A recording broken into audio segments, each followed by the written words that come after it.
Brought to you by TechnoSpark 20 series smartphones. I'm superhuman.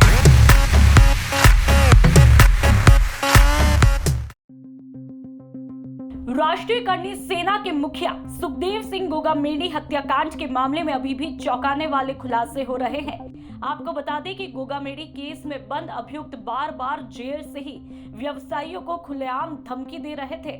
Jail में बंद बदमाशों की धमकी और फिरौती की खेल पर जयपुर पुलिस ने जमकर प्रहार किया। इस पूरे मामले में जेल कर्मियों की भी मिलीभगत का खुलासा हुआ। धमकी के कॉल और वारदात अंजाम की प्लानिंग को जयपुर पुलिस ने विफल किया और इसके तहत गोगामेडी मर्डर केस में बंद सुमित यादव और 2 जेल कर्मियों सहित कुल 11 को गिरफ्तार किया गया है। पिछले कई महीनों से अजमेर हाई सिक्योरिटी जेल में बंद विभिन्न गैंगों के सदस्यों के द्वारा जयपुर शहर में अवैध वसूली के लिए बार बार लोगों को धमकियां दी जा रही थी। इसी प्रकार के एक मामले में पूर्व में थाना हरमाड़ा में धनराशि नहीं देने की वजह से एक शख्स की हत्या की साजिश भी की थी, जिस मामले में हथियारों सहित बदमाशों को पुलिस ने धर दबोचा था और इस मामले में कुल 16 बदमाश गिरफ्तार किए गए थे। इसके बाद भी लगातार कभी वैशाली नगर तो कभी श्याम नगर के कई व्यापारियों को धमकियां और अवैध राशि की मांग की जा रही थी। धमकी देने वाले सभी लोग संगठित आपराधिक गैंग से जुड़े हैं, जिनके द्वारा पूर्व में भी सुखदेव सिंह गोगामेडी हत्याकांड को अंजाम पहुंचाया था। इस गैंग के नितिन फौजी, रोहित राठौड़ और सुमित यादव वगैरह अजमेर हाई सिक्योरिटी जेल में पहले से ही बंद चल रहे हैं। तो वहीं पुलिस अधिकारी ने खुलासा किया कि इस पूरे मामले में जेल कर्मियों की भी मिलीभगत है। इस मामले में जयपुर पुलिस ने बड़ा खुलासा कर 2 जेल कर्मियों सहित कुल 11 लोगों को गिरफ्तार किया है। 25 अप्रैल को चित्रकूट थाने में एक मुकदमा दर्ज होता है, जिसमें विक्रम नाम का एक युवक यहाँ पर गिरफ्तार होता है, जिसके कब्जे से एक हथियार और 2 फोन जब्त होते हैं। जब इससे आगे पूछताछ शुरू हुई तो ये ज्ञात हुआ कि इन 2 फोनों को अजमेर हाई सिक्योरिटी जेल पहुँचाया जाना था। पुलिस ने आर्म्स एक्ट के तहत मुकदमा दर्ज करके अनुसंधान आरंभ किया। इसी क्रम में आगे 2 अन्य आरोपी, जिसमें एक का नाम रामस्वरूप और एक का नाम जितेंद्र है, ये लोग अरेस्ट हुए। रामस्वरूप और जितेंद्र ये दोनों एक मर्डर के मामले में केस रह चुके हैं और रामस्वरूप गोगामेडी हत्याकांड में शामिल सुमित जो मुख्य षड्यंत्रकारियों में शामिल था, उसके साथ में जेल साथ में काट चुका है। इस कारण सुमित से उसकी दोस्ती थी। इसी क्रम में पुलिस ने जब आगे का अनुसंधान आरंभ किया तो प्रियांशु नाम का एक लड़का जो इस गैंग को सपोर्ट करने के नाम पर अजमेर रहता है, उसको अरेस्ट किया गया। इन सब को अरेस्ट करने से ज्ञात हुआ कि प्रियांशु अन्य 3 लोग, जो एक का नाम साहिल है, एक का नाम नरेश है और एक गंगाराम है, इनसे जुड़ा हुआ था।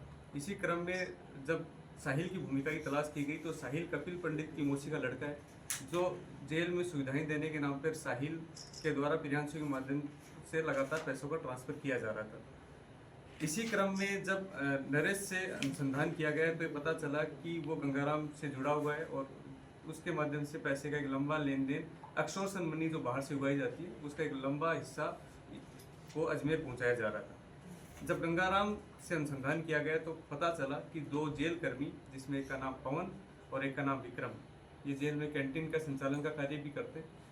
इन दोनों की भूमिका सामने आई कि एक्सटॉर्शन का एक बड़ा हिस्सा का जो पैसा है वो जेल में बंद ये जो हार्डकोर मुलजिम है, इनको सुविधाएं देने के नाम पर और इनको फ़ोन रखने की अनुमति के नाम पर पहुंचाया जा रहा था।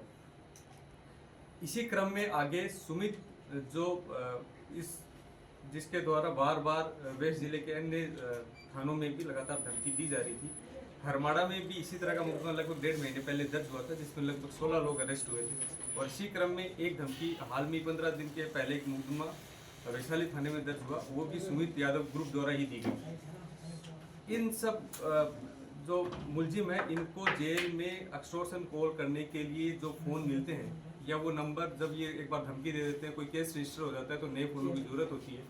वो फ़ोनों की ज़रूरत को पूरा करना, इनको अच्छी सुविधाएं देने के नाम पे एक पूरा षड्यंत्रकारी रूप से एक गिरोह काम कर रहा था, जिसमें हम लोगों ने अभी तक 11 लोगों का अरेस्ट किया है, जिसमें सुमित भी शामिल है और जिसमें ये 2 जेल कर्मी हैं, उनको आज पुलिस ने अरेस्ट किया है।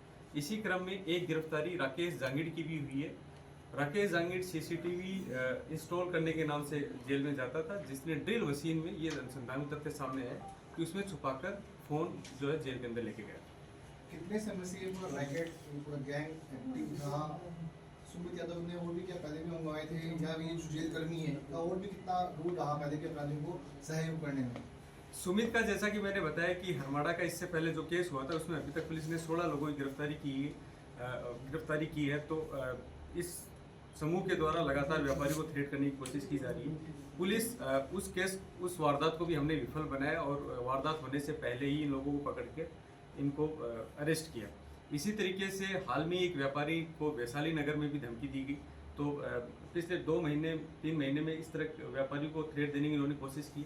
इसी तरीके से हम लोग इनके ऊपर लगातार नज़र बनाए हुए हैं। जो कोई इनका सहयोग करेगा, इसी तरह इनके एक्सटॉर्शन के पैसे को घुमाने को लेकर, इनको सुविधाएं देने के नाम पर, इनको सहूलियत देने के नाम पर, इनके लोगों को रुकवाने के नाम पर, उन सब पर पुलिस नज़र रख रही है। और सामूहिक रूप से हम लोग ये देख रहे हैं कि किस तरीके से पूरा रैकेट काम कर रहा है और इन लोगों को कहाँ कहाँ सपोर्ट मिल रहा है, जिससे इनके एक्सटॉर्शन का पूरा क्रियाकलाप, उसके लिए कई जगह इनको सपोर्ट चाहिए होता है। उस सपोर्ट में कौन कौन लोग षड्यंत्र में शामिल है, ताकि पुलिस उनके ऊपर कड़ी विधि संगत कार्रवाई अमल में ला पाए।